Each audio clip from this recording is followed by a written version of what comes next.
Hey everyone, I'm Noah. And I'm Lila. We're really happy you're here. Lila, I want to ask you something. Go ahead.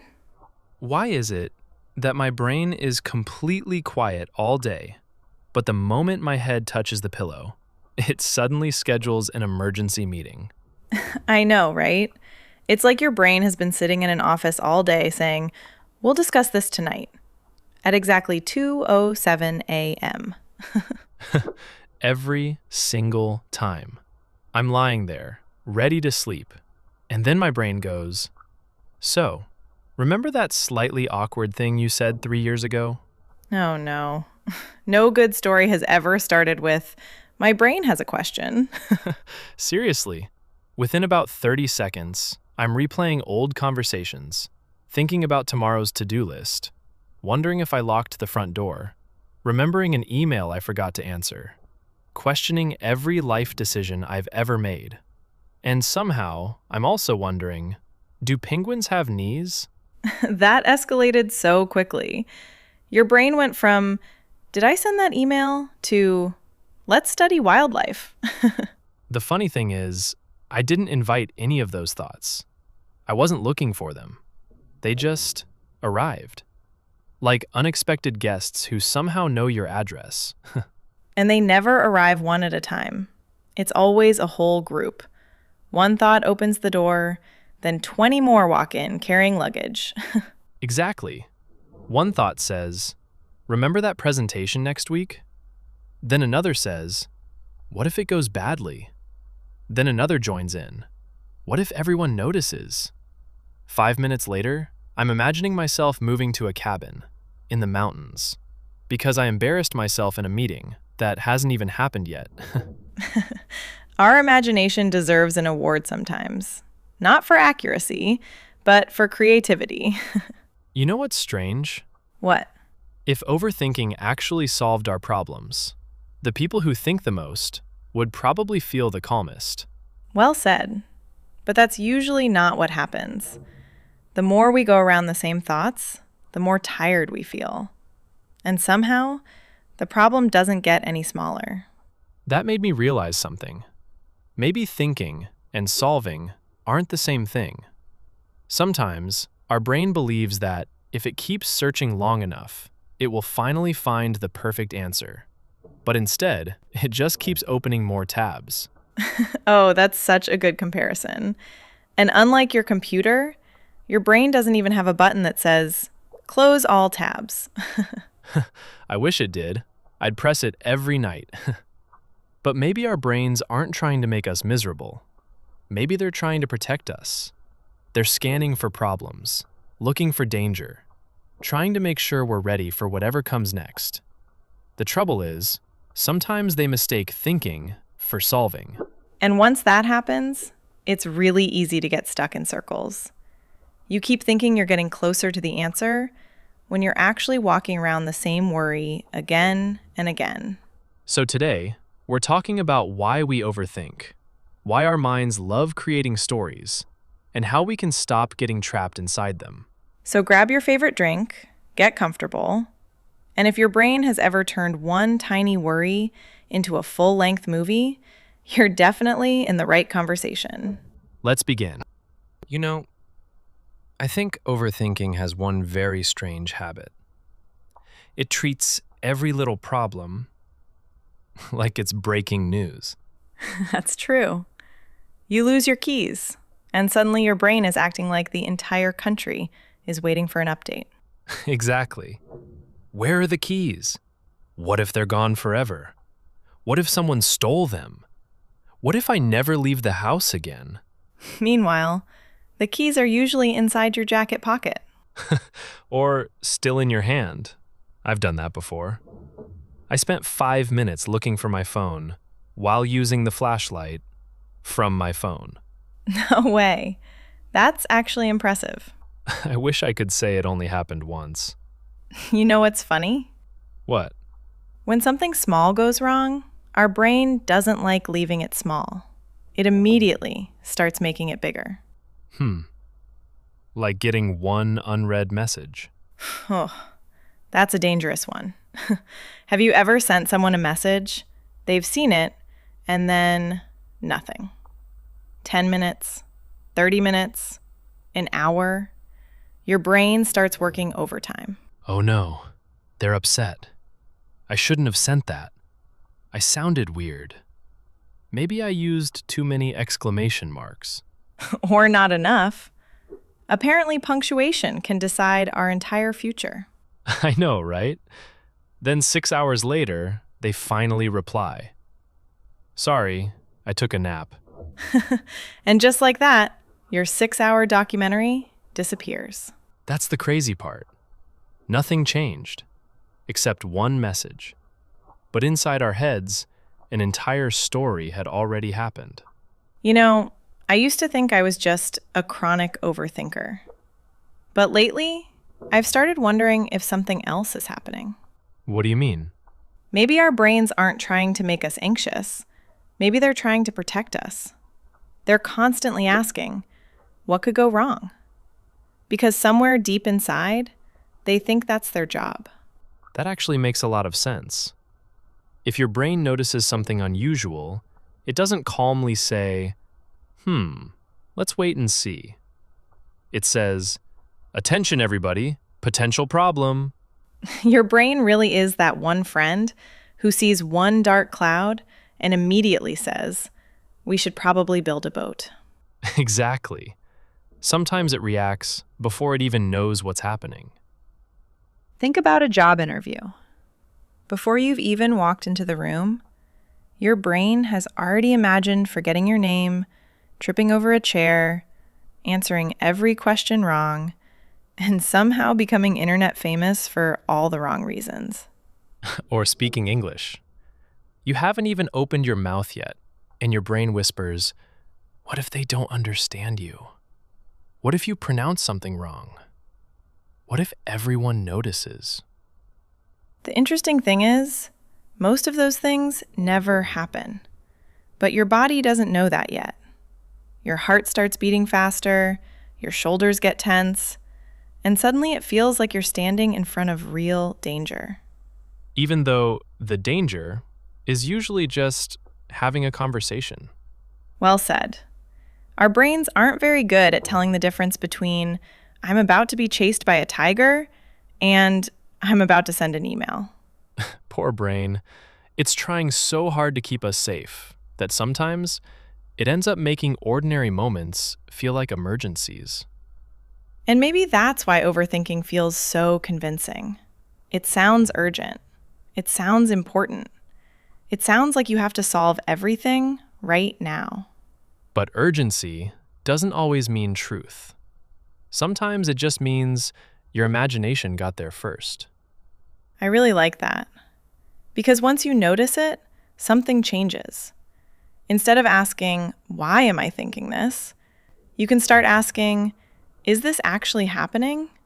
Or is my brain filling in the blanks? Maybe that's what overthinking does best. It hates empty spaces.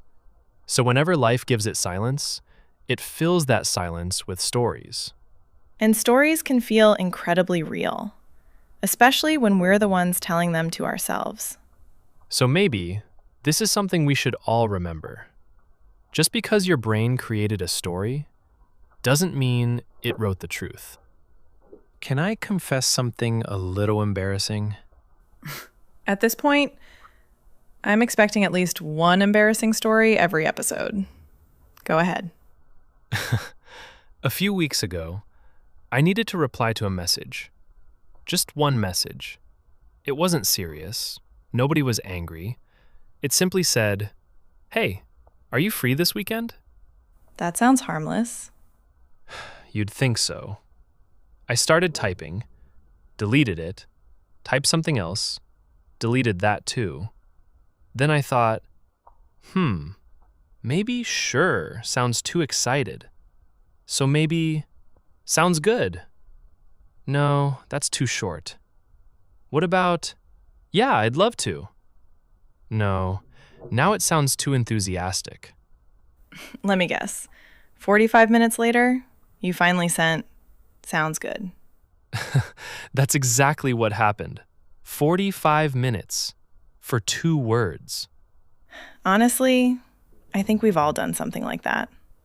You spend half an hour editing one text, then the other person replies in 6 seconds with a thumb up emoji. I know, right? Sometimes I imagine the other person thinking, wow, that was a quick reply. If only they knew. You know what's interesting? What?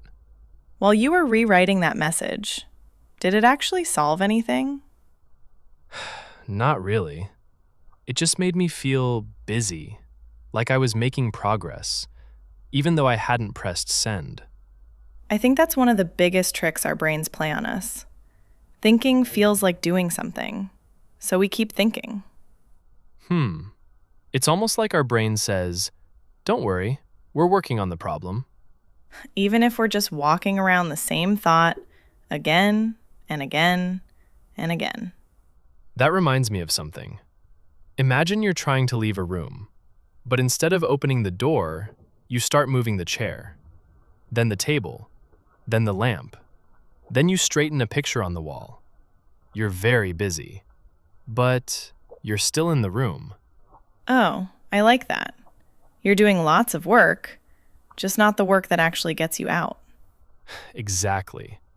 Sometimes overthinking feels like progress because our minds are constantly moving. But movement isn't always the same as moving forward.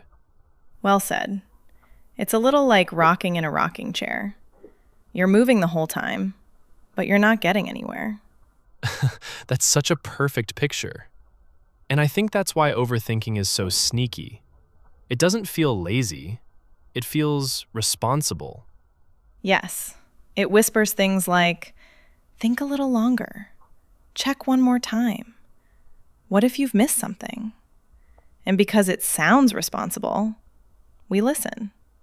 Have you ever checked the weather, then checked it again 5 minutes later? As if the clouds had an important meeting and changed their minds? Or reread an email 7 times before sending it, only to notice a tiny typo after you've already sent it anyway? That's the funny part. Sometimes we keep searching for perfect, when good enough would have solved the problem 10 minutes ago. Maybe that's why overthinking can be so exhausting. Not because we're doing nothing, but because we're doing so much inside our own heads. And meanwhile, real life is quietly waiting for us to take one small step. I think that's something I keep forgetting. Sometimes the answer doesn't appear while you're sitting there thinking.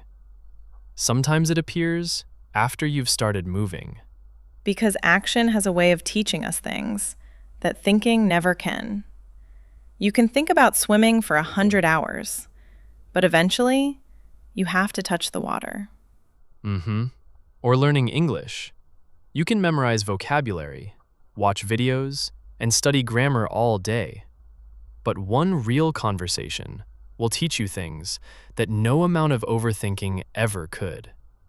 Maybe that's the quiet difference between thinking and living. One happens inside your head. The other happens out in the real world. So maybe the next time our brains say, just think about it a little longer, we should gently ask, will another 30 minutes of thinking help? Or is it finally time to open the door? Can we all agree on one thing? That our imagination is incredible. Oh, definitely. Unfortunately, it mostly uses its talent to make disaster movies. Exactly. My brain has won awards for Best Original Screenplay. Same. The budget is huge. The special effects are amazing. The accuracy, not so much. You know what I've noticed? What? Whenever I'm about to do something new, my brain never predicts, this will probably be fine. It always goes straight to, this could change your life forever. In the worst possible way. Right? Let's say I walk into a coffee shop. I want to order one simple drink. That's it. But before I even reach the counter, my imagination starts working. What if I pronounce something wrong? What if the barista doesn't understand me? What if everyone in line hears me? What if they all look at me? Go on. I know your brain isn't finished yet. Not even close. Now the barista looks confused. The customer behind me sighs dramatically. Someone drops their coffee.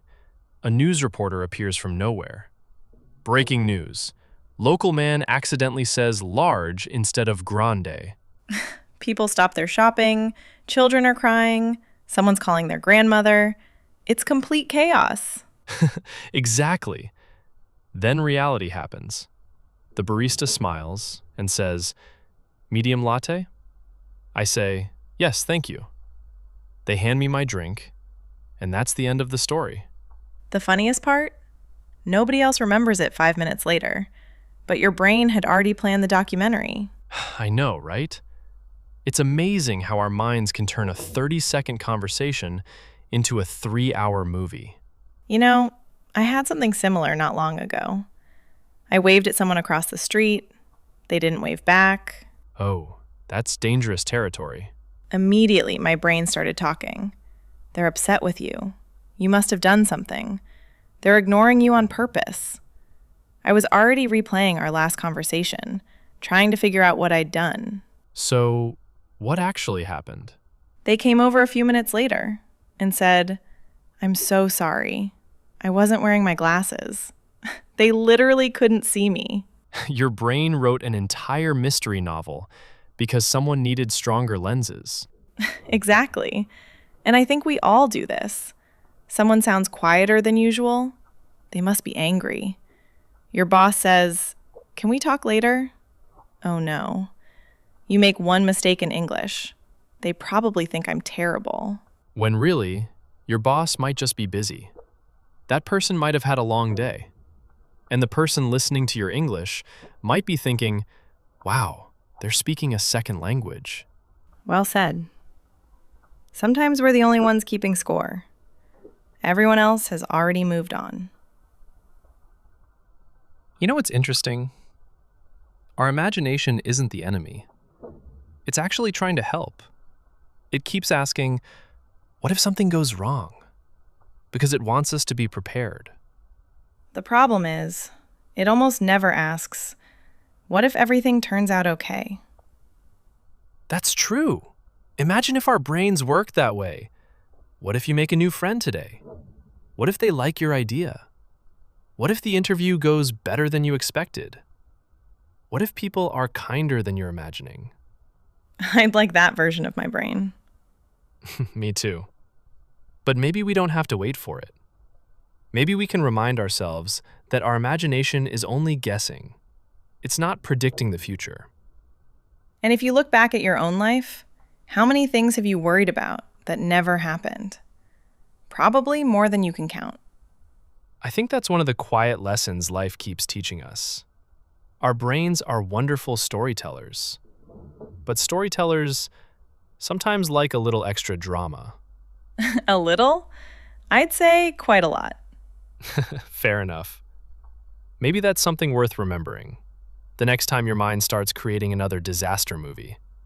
Your imagination has a much bigger budget than real life. You know what I used to believe? I thought one day I'd finally feel completely sure. Sure about my decisions, sure about my future, sure about what I was doing. And then I'd take the first step.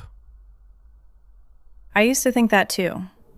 Like confidence and certainty would arrive together, knock on the front door, and say, "Good news, you may begin now." I'm still waiting for that visit. Me too. And somehow, they never seem to have my address. The strange thing is, we do this with almost everything. I'll speak English when I'm more confident. I'll apply for that job when I'm completely ready. I'll start that project when I know it'll work. Or even something as simple as making a new friend. You think, what if they don't like me? What if the conversation is awkward? What if we have nothing in common? So you never say hello.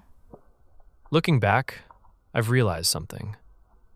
Some of the biggest decisions in life never come with complete certainty. Hmm. Choosing a career, moving to a new city, starting a business, starting a YouTube channel, learning another language. Nobody gets a message from the universe saying, "Congratulations, this choice is guaranteed to work perfectly." Wouldn't that be nice? Imagine opening your email. Subject: Your future has been approved. I'd read that email at least 5 times, just to make sure it wasn't spam. The truth is, life doesn't usually work that way. Sometimes, you don't know if something is the right decision until after you've lived it. That reminds me of learning to swim. Imagine standing beside the pool saying, "I'll get in," once I already know how to swim. The swimming instructor would be so confused. Well, that's going to make my job difficult. Exactly. At some point, you have to touch the water before you know what it feels like. I think overthinking quietly tells us, if you think long enough, you'll remove all the uncertainty.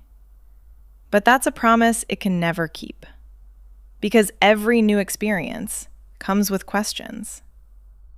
Maybe that's why overthinking can last for hours. We're searching for an answer that doesn't actually exist. Not because we're doing anything wrong, but because some questions can only be answered by living them. Well said. You can't think your way into knowing what your first day at a new job will feel like. You can't predict exactly how a conversation will go. You can't know whether you'll enjoy a new hobby until you actually try it. And here's the funny part. Sometimes we spend weeks trying to make the perfect decision. Then 6 months later, life changes anyway. Isn't that true?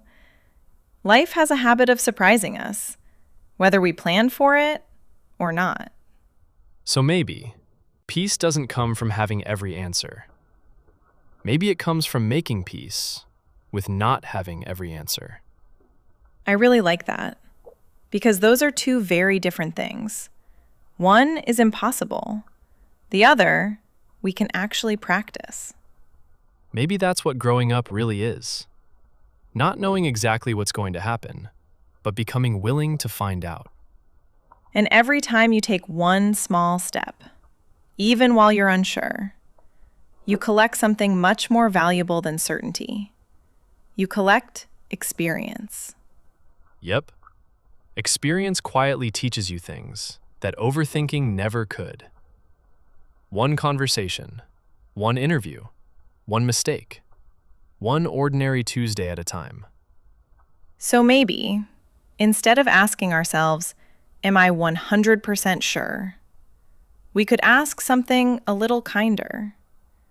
Do I know enough to take the next small step? Because sometimes the door doesn't open after you've figured everything out. Sometimes you figure things out because you finally opened the door. Can I tell you something that never works? What is it? Telling yourself, "Stop overthinking." Oh, our brains love that one. It's a bit like saying, "Don't think about pizza." And suddenly, pizza is the only thing you can think about. Exactly. Or someone says, "Whatever you do, don't look over there." Well, now I have to know what's over there. I think that's why fighting our thoughts can be so exhausting. The more we argue with them, the louder they seem to become. So maybe the goal isn't to force our minds to become quiet. Maybe it's to gently give them something better to pay attention to. I like that, because attention is a little bit like sunlight. Whatever you shine it on grows. If you keep shining it on tomorrow's imaginary disasters, those disasters start feeling bigger, even though they're still imaginary. But if you shine that same attention on what's happening right now, something interesting happens. Maybe you're drinking your morning coffee. Instead of worrying about next week's meeting, you actually notice that it's still too hot. Or you're walking outside. Instead of replaying yesterday's awkward conversation, you notice there's a cool breeze. Birds are singing. Someone's walking a very enthusiastic dog. I love those dogs. They're always having the best day of their lives. They really are. And for a few seconds, your mind isn't trapped in next month or last year. It's here. I think we forget how much of life happens in tiny, ordinary moments. A conversation, lunch with a friend, a cup of tea, listening to music, learning a few new English words. These moments seem small, but they're actually where life is happening. Meanwhile, overthinking keeps inviting us somewhere else, always into tomorrow, or back into yesterday, rarely into today. That's such an interesting thought, because today is the only place where we can actually do anything. You can't change yesterday. You can't live next Tuesday yet. But today is still listening. Well said. And maybe that's why one simple question can be so helpful. Instead of asking, how do I stop thinking? Try asking, what deserves my attention right now? Maybe it's the person sitting in front of you. Maybe it's finishing one small task. Maybe it's taking one slow breath. Maybe it's simply noticing, I'm safe right now. None of those things solve your entire future, but they bring you back to the only moment where your life is actually happening. You know, I was thinking about something the other day. What was it? Overthinking feels a little like sitting in a movie theater, waiting for the film to begin. But instead, the theater keeps showing previews. One disaster after another. What if this goes wrong? What if that happens? What if everything falls apart? Interesting. And every preview feels so convincing. You almost forget that they're only previews. Exactly. Then before you know it, the evening is over. The lights come back on, and you realize you spent the whole time watching trailers for movies that were never released. Wow. I think that's what overthinking feels like. Not living through disasters, just rehearsing them again and again and again. Maybe that's why it leaves us so tired. Our bodies feel like we've been through something difficult, even though nothing actually happened. So, perhaps we don't need to watch every trailer. Maybe it's okay to smile, leave the theater for a while, and step back into our real lives. Because real life is usually much quieter, much kinder, and much less dramatic than the version our imagination keeps trying to sell us. And maybe that's where a little more peace begins. Not when our thoughts finally disappear, but when they stop being the loudest voice in the room. You know, after everything we've talked about today, I think I've finally realized something. Just because a thought appears doesn't mean it's true. It doesn't mean I have to solve it, and it definitely doesn't mean I have to follow wherever it wants to go. I really like that. Because thoughts are a little like people knocking on your front door. Some are wonderful guests. Some have good ideas. Some make you laugh. And some are trying to sell you something you never wanted in the first place. Exactly. You don't open the door and immediately buy everything they offer. You listen. You decide. Sometimes you simply say, "No, thank you," and close the door. I think overthinking is what happens when we invite every single visitor inside. Give them coffee, pull up another chair, then spend the next 3 hours listening to all of them argue. No wonder we feel exhausted. That's a very crowded living room. It really is. Maybe peace doesn't come from having fewer thoughts. Because honestly, I'm not sure any of us can control that. Maybe peace comes from realizing that not every thought deserves our attention. Or our time. Or our energy. Or our belief. Well said. Maybe we don't need to attend every meeting our brain schedules. I love that. Some meetings could have been emails. Exactly. And maybe the same is true for our thoughts. Some deserve a conversation. Others can simply pass by, like clouds moving across the sky. I think that might be one of the kindest things we can remember, especially on the days when our minds refuse to be quiet. Because having a worried thought doesn't make you a worried person. It just makes you human. So here's a little challenge for this week. The next time you catch yourself spiraling, don't ask, "How do I stop thinking?" Instead, ask, "Is this helping me?" Or, "Is this just another story my brain is telling?" And if the answer is, it's just another story, you don't have to argue with it. You don't have to fight it. Just notice it. Smile if you can. Take one slow breath and gently come back to what's happening right now. Maybe that's your cup of coffee. Maybe it's your walk home. Maybe it's the person sitting across from you.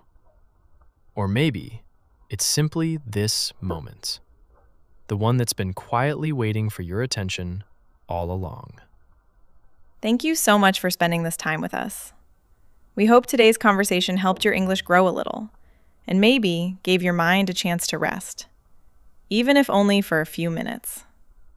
If you enjoyed today's episode, we'd love to have you back for another conversation here on Slow English HQ.